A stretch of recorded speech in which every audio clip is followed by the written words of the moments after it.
Welcome back to Takacs McGinnis Elder Care Law Hour. I'm Barbara McGinnis. In today's show, we're talking about getting your ducks in a row, getting ready for the new year. Right, and I'm Tim Takacs, and in this segment, we are joined by financial advisor Brian Hamra with Edward Jones. And Brian's going to talk about how to get your financial goals on track for 2019. Welcome, Brian. Thank you. Thanks for being here. Thank you.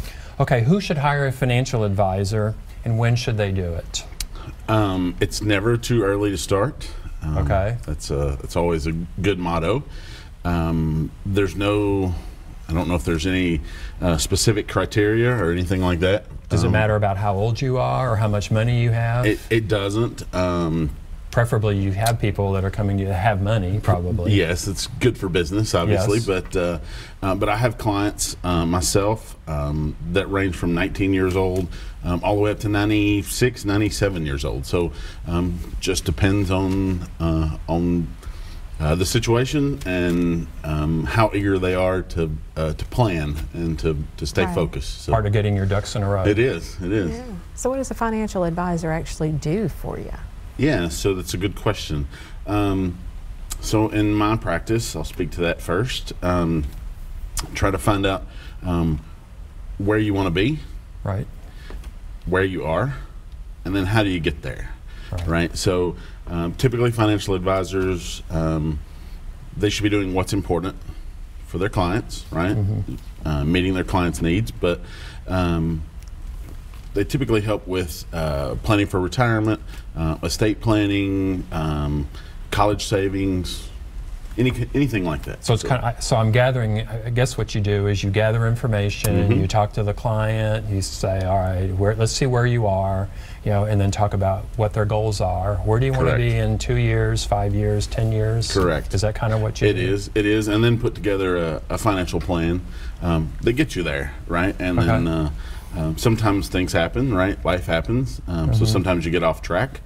So you just have to reevaluate. Okay. So there's financial advisors and then there's financial planners. Yes. What's the difference? So it's funny you asked that. So all financial. Let's see what your answer is. Yeah. So all financial planners are a type of financial advisor. Not all financial advisors are financial planners.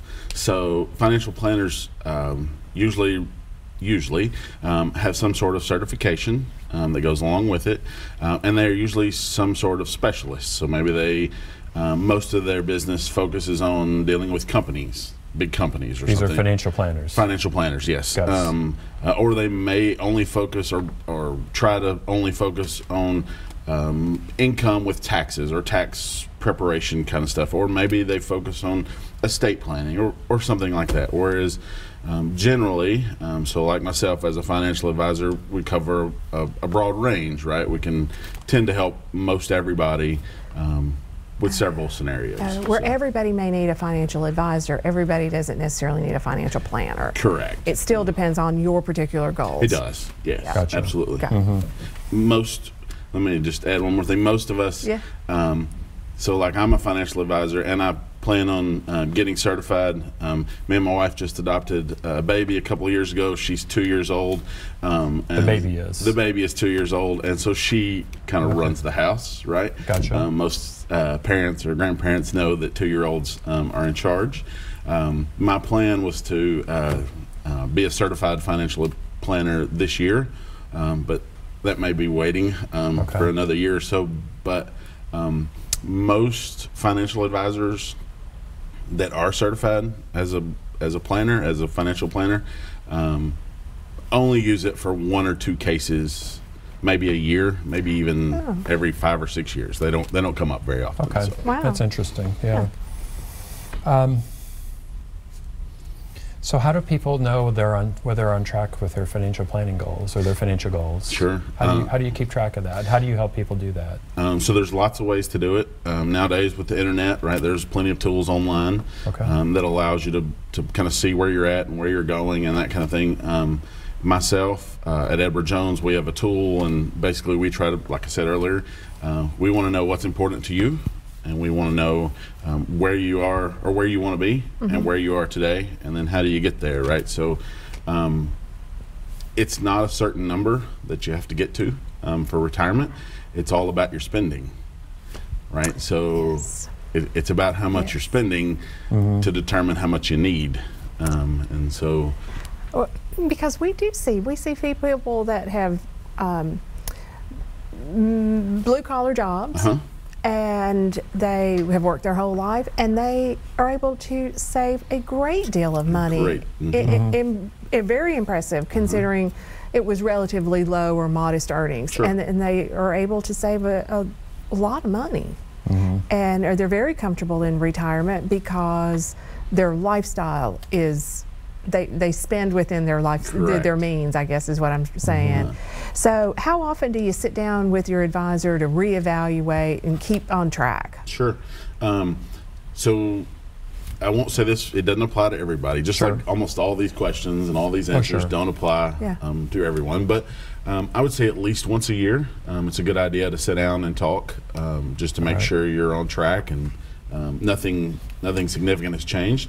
And anytime there's a major life event, so life events, yeah, big ones, right? Like marriage, adopting a baby, right? Yeah, that's fun stuff. Or a marriage, or divorce, or a death in the family, or college, or new job, or whatever. Or loss of a job. Or loss of a job. It's a lot sickness or illness or something like that. Some good stuff sometimes, bad stuff sometimes. Bad stuff sometimes, yes. Yeah.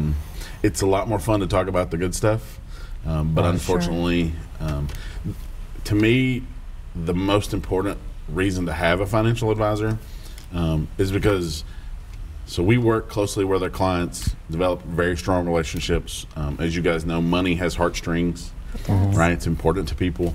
You develop that relationship, you care about your clients, you want to see what's best for them, but we're able to take the emotion out of it. Yes. So just look at the numbers and just figure out how it works best for them. How do they get there? That's the best reason. So what are you telling older people who are either planning on or close to retirement, or they're already retiring?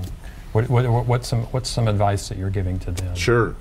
It depends. It depends on where they are in their their life and their money. Okay. We all know it depends. But it all depends. But I tell you, one of the my favorite things to talk about is let's figure out where you are. Let's figure out, make sure you're going to be okay. You know, if you, let's say you're a year away from retirement, you think I'm going to retire. So let's figure out where you are. Let's figure out how that's going to work. Try to wait till full retirement age at least, for Social Security. For Social Security reasons. Gotcha. But I tell them, like, typically, take 6 months off. Take a year off, go travel, go enjoy life, whatever you want to do. But at some point, I want you to get a job, right? It doesn't have to be, you can go work at the golf course. Like, you don't have to make any money. You can get up and do something with yourself. That's right. Meals on Wheels, doesn't matter. Whatever it is that feeds your soul, right? You need to have a reason to get up. So that's sort of like quality of life planning. It is. Yes. It is. Yeah. But it all works together, right? Because I want them to be around a while. And to have a successful retirement. Yes. Good stuff. All right, we got contact information. Oh, okay. Right up there. Edward Jones, Brian Homra, 615-824-4114. Is that right? And Edward Jones is the name of the company. It's not, there is an Edward Jones somewhere, but he's in St. Louis. Yes, it was. Yes, was. Right, Yes. but you're actually Brian Homra. Your office is in Hendersonville, right? It is, yes. Okay, any parting words? We've got like 10 seconds. Thank you for having me. I've really enjoyed it. All right, and thanks for coming. Absolutely. All right, so thanks for being here. Absolutely. All right, up next we'll be talking about taxes. What tax questions should you be asking yourself and your accountant? Stay tuned. Is that it?